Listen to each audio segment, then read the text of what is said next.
बेहतरीन हेल्थ और wellness videos पाने के लिए चैनल को सब्सक्राइब करने के बाद बेल आइकन को प्रेस करना ना भूलें। नमस्कार दोस्तों, स्वागत है आपका इंडिया हेल्थ चैनल पर फिर एक बेहतरीन हेल्थ और वेलनेस वीडियो के साथ।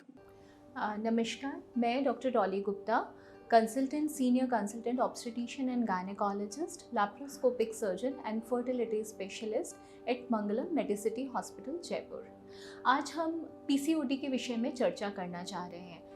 पीसीओडी क्या होता है? पीसीओडी पॉलीसिस्टिक ओवेरियन सिंड्रोम, यानी हमारी जो महिलाएं होती हैं उनके अंदर जो ओवरी होती है उसमें छोटे छोटे स्मॉल से सिस्ट डेवलप हो जाते हैं, इसे पीसीओडी कहा जाता है।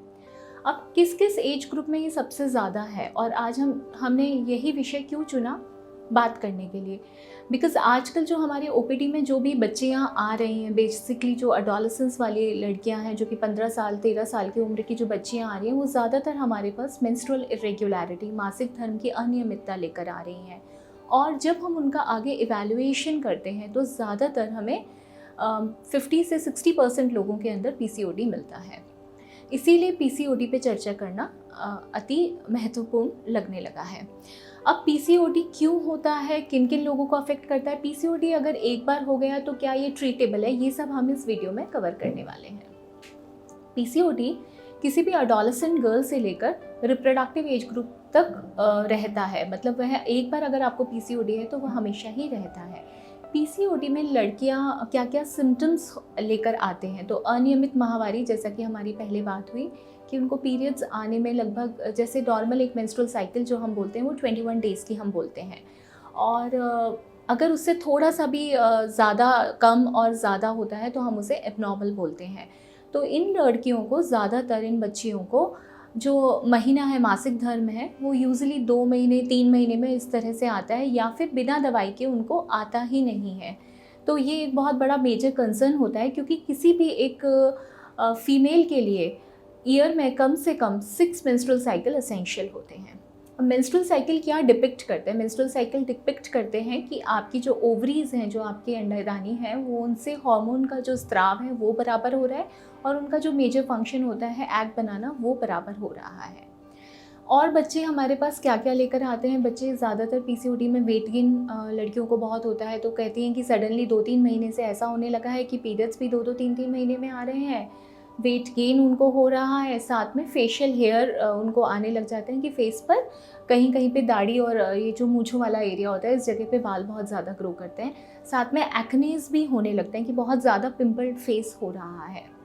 अब इसके क्या क्या कॉजेज़ होते हैं? कॉजेज़ कानूनी कारण की हम बात करें तो ये एक मेटाबॉलिक सिंड्रोम है, मेटाबॉलिक डिसऑर्डर है, हार्मोनल डिसऑर्डर है, और थोड़ा बहुत इसमें जेनेटिक भी इम्पार्ट करता है, और थोड़ा बहुत एनवायरमेंटल फैक्टर है। इन दिनों अगर हम देखें पीसीओडी बहुत ज़्यादा क्यों हो रहा है? क्योंकि सबसे ज़्यादा तो है फॉल्टी, जो हमारी ये जो डाइट की हैबिट्स होती हैं वो बहुत ज़्यादा फॉल्टी हो गई हैं। जो आजकल का युवा वर्ग जो अब आ रहा है, उनके अंदर फास्ट फूड वगैरह बहुत ज़्यादा कॉमन हो गया है।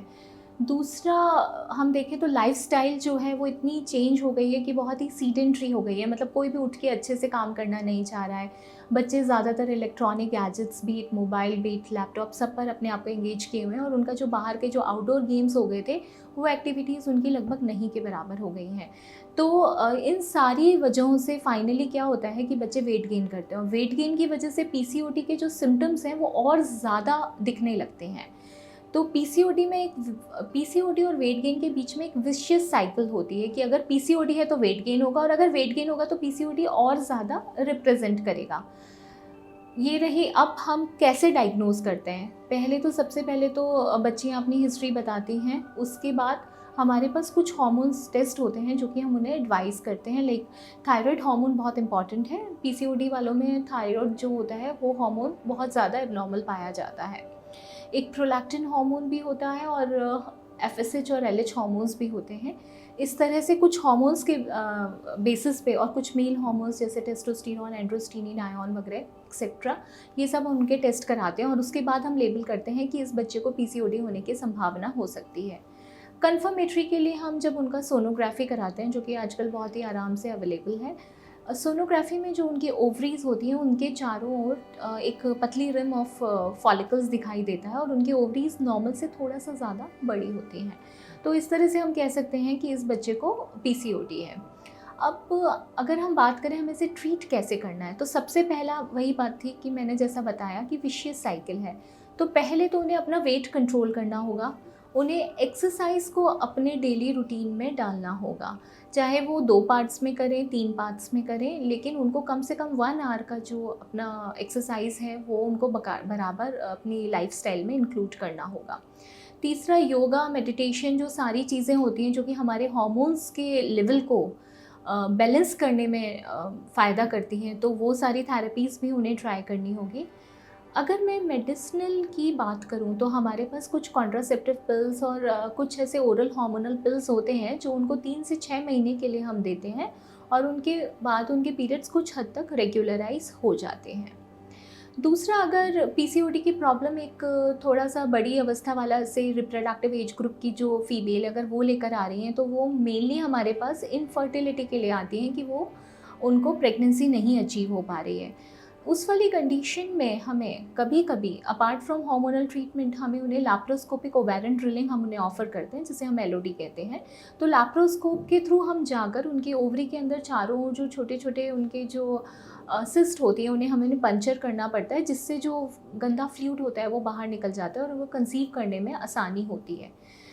इन वाली पेशेंट्स में जो इनफर्टिलिटी के साथ पीसीओडी हैं, इनमें हमें प्रेगनेंसी अचीव कराने के लिए कई बार बहुत ड्रग्स की मदद लेनी पड़ती है। मतलब हमें सर्टेन काइंड ऑफ ड्रग्स जो कि उनके एग प्रोडक्शन में हेल्पफुल होती हैं वो उन्हें देनी पड़ती हैं, और उनके बाद 50 से 60% लोग तो ड्रग्स पे कवर अप कर जाते हैं, बट कुछ लोग ऐसे होते हैं कि जिन्हें फिर आगे IUI या IVF की भी ज़रूरत पड़ सकती है।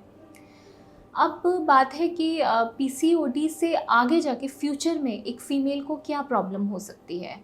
तो जिन लोगों में पीसीओडी होता है, ये लोग आगे जाके डायबिटीज़ के लिए बहुत ज़्यादा प्रोन होते हैं। इनमें हाइपरटेंशन हो गया, लिपिड प्रोफाइल एब्नॉर्मल यानी एब्नॉर्मल फ़ैट का बॉडी में जमा होना, हाइपरलिपिडीमिया, ये सब बहुत कॉमन होता है। और कुछ एंडोमेट्रियल कैंसर जो कि यूट्रस का कैंसर जिसे हम कहते हैं वो, और ओवेरियन कैंसर के भी इन लोगों में चांसेस जो नॉर्मल लोग होते हैं उनसे कहीं ज़्यादा होते हैं।